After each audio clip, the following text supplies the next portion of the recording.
See, look, I didn't know how long this was going to go, but like I said, this is the unspoken details about my story, okay? So they knew, based on the witchcraft and all that, they knew my foot was out the door. So I'm leaving this church, and I remember this one particular night.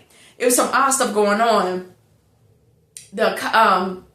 We just came back from camp. Me and a few of the youth leaders and some of the youth, we went to this camp and everything. And it was like, like a go-away camp for like in the summertime. So we got back and we met in the church's parking lot. And then, of course, the pastor and his wife got there and all that. And this random man walks up, pulls up and everything. Now, in my spirit, I was like, something ain't right. And I knew he was there in regards to me. I knew it was dealing with me. And he handed, the police officer handed this man a manila. He basically handed the man a folder with some information in it. And then the man did look over at me and then left, confirming what I already knew. And I was like, okay, yeah, I gotta get out of here. And I'm telling you, after that night, that's when the attacks took attacks. That's when I started getting like bullied by the people, like some of the youth and the youth leaders at the church. Meaning, like I remember one of them was like, "Oh, if you leave the church and everything, you're not gonna hear from God and you're gonna die." And just different like word curses, y'all. Again, a true church that's led by God and people filled with the Holy Ghost don't operate like that. Only Satan does and the cults do. That was a word curse, saying if you leave the church, you will die. I still left. So anyways, got done with that. And that, I would say, things really started amping up in Lincoln, Illinois. I was like, yeah, I gotta get out of this town. So I ended up returning back to Center for Hope, which was in Bloomington, Illinois. So from Lincoln to Bloomington, the drive was like 45 minutes. I was staying on campus in an apartment. So I was going back and forth to that. And I'm thinking like, oh man, I know Center for Hope. And I'm pretty sure things would be well. I know some of the members, I know the pastor, so, it's going to be like a welcome home type of situation, No, that wasn't the case. They got tainted as well. So I got there, it was like a freaking tornado went through there, and I'm just like, it was just weird. I'm like, it's not the same. Like, a lot of the key members would either passed away, no longer there, or sick. People who I was somewhat cool with when I was there, I could tell turned on me. But these are some of the people that I noticed, and now that I really think about it, they were connected to these family members on social media. You see what I'm saying? So it's just like they were connected, and things weren't really on a high rise when I left my grandparents' house.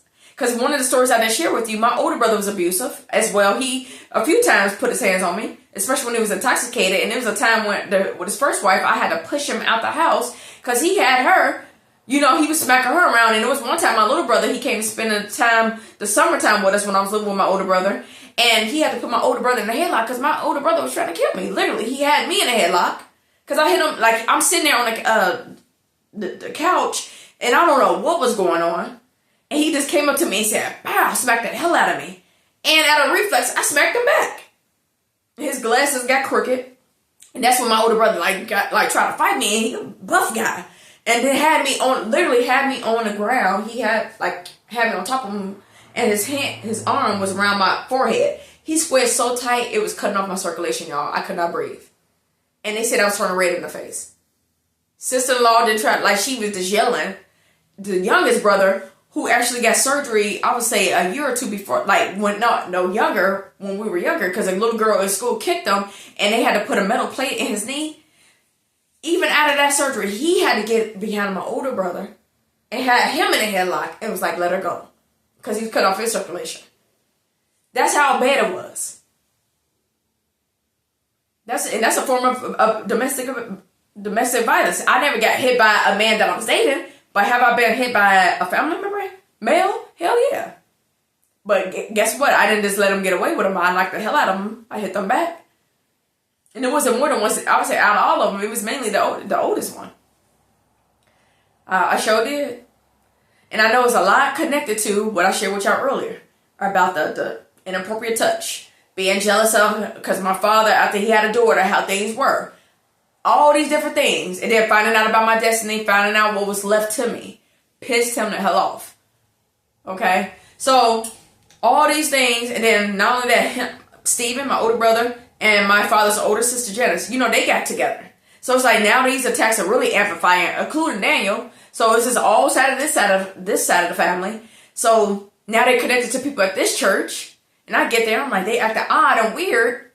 And I'm like, yeah, man. So I only stayed there for a little bit. And in November of 2017, that's when God was like, I'm calling you to the missions. I'm about to start sending you out. And that's when I start traveling for the missions. Okay, I'm about to go to this would be part 8.